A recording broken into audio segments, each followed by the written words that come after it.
Am I dreaming or is this actually happening? At last month's IAAPA show, mere months after my genre commentary video criticizing the state of the arcade racing genre, we witnessed not one but two major arcade racing revivals in the announcements of cruis'n Blast and the awkwardly titled but insanely promising Daytona 3 Championship USA. While this new arcade racing push still has yet to feature the franchises I would most like to see, Outrun, Ridge Racer, and Sega Rally Championship, seeing Sega go all in on the arcade front is an absolute joy. And they are going all in because there's no way this new feature-rich arcade hardware was just developed to promote one game. And although cruis'n was never quite a part of my regular gaming practice, there's no denying it was an integral part of the same movement back in the day. So let's start there.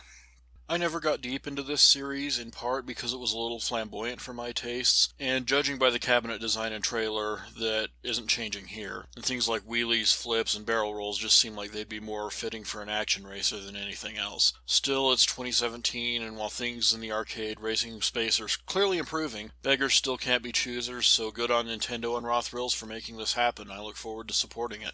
Daytona 3 is the big takeaway here, as it affirms the commitment of one of arcade racing's big two publishers to get behind the genre. The new arcade hardware for the game is an absolute masterpiece, built for up to 8-player competition via System Link and in full acknowledgement of the importance of spectators with its marquee displays. It may not be the game that pushes arcade racing into the esports category, but it's certainly a positive and decisive step all the same, emphasized even further by Sega Arcade Division CEO Paul Williams, describing a potential Outrun 3 as something that is on the radar. It would be nice to hear something similar about Sega Rally Championship, but it is the most recent of Sega's big-ticket arcade racers to see a release, so it's completely understandable should it happen to be on the back burner.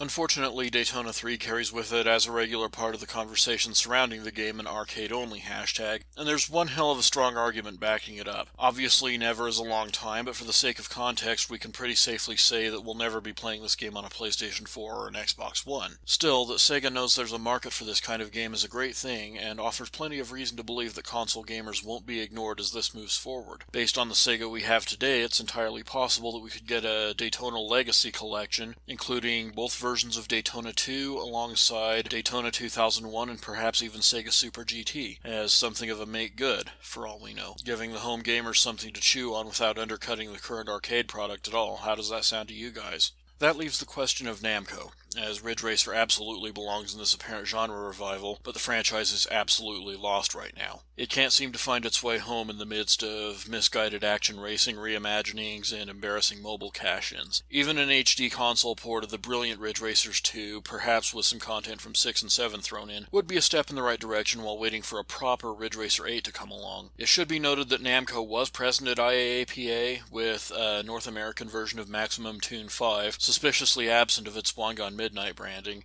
Until something is announced in the way of a console port, it shouldn't be treated as anything more than a status quo move. Certainly nothing indicative of a move back toward a traditional Ridge Racer, but give them time. We now know that we'll have plenty to play until something happens there. All in all, it's nice to see the old guard stepping back up to the plate as some new blood, like Super System's Drift Stage, deals with prolonged development cycles, or like Nicalis and Pelican 13's unfortunately named 90s Arcade Racer, falls firmly into vaporware status. Things are certainly looking a lot better than they were just a couple of months ago. As always, please like, comment, share, and subscribe. I'll be back again soon.